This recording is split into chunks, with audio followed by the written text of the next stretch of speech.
40 गावात रास्ता रोको, वृद्ध महिलेच्या मृत्यूनंतर संतप्त नागरिकांचे आंदोलन, आमदारांच्या आश्वासनानंतर माघार.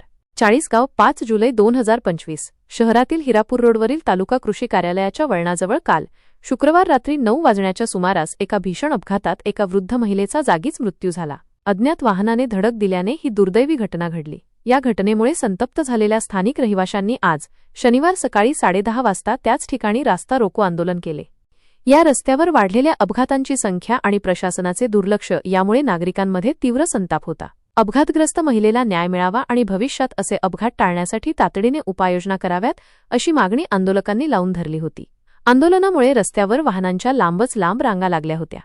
घटनेची माहिती मिळताच आमदार मंगेशदादा चव्हाण यांनी आंदोलकांशी फोनवरून संपर्क साधला. त्यांनी नागरिकांच्या भावना समजून घेत या घटनेबाबत दुःख व्यक्त केले. तसेच आज दिवसभर अपघातस्थळी आणि परिसरातील रस्त्यावर ठिकठिकाणी स्पीड ब्रेकर बसवण्यात येतील असे ठाम आश्वासन आमदार चव्हाण यांनी आंदोलकांना दिले. आमदारांच्या आश्वासनानंतर आणि प्रशासनाकडून तातडीने कारवाई केली जाईल या विश्वासानंतर नागरिकांनी आपले आंदोलन मागे घेतले. यावेळी चाळीसगाव शहर पोलीस स्थानकाचे नवनियुक्त पोलीस निरीक्षक अमित कुमार मनेळसाहेब आणि त्यांच्या संपूर्ण टीमने परिस्थिती अत्यंत संयमाने हाताळली. त्यांनी कायदा व सुव्यवस्था राखत वाहनधारकांना पर्यायी मार्गाने किंवा हळूहळू मार्गस्थ होण्यास मदत केली.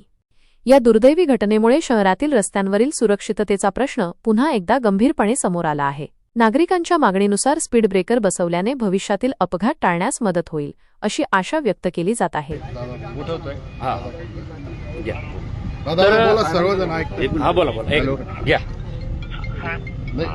दादा नमस्कार. प्रशांत ठाकूर नाही, इकडे लाईव्ह वर ऐकतायत का? सांगून द्या दादा.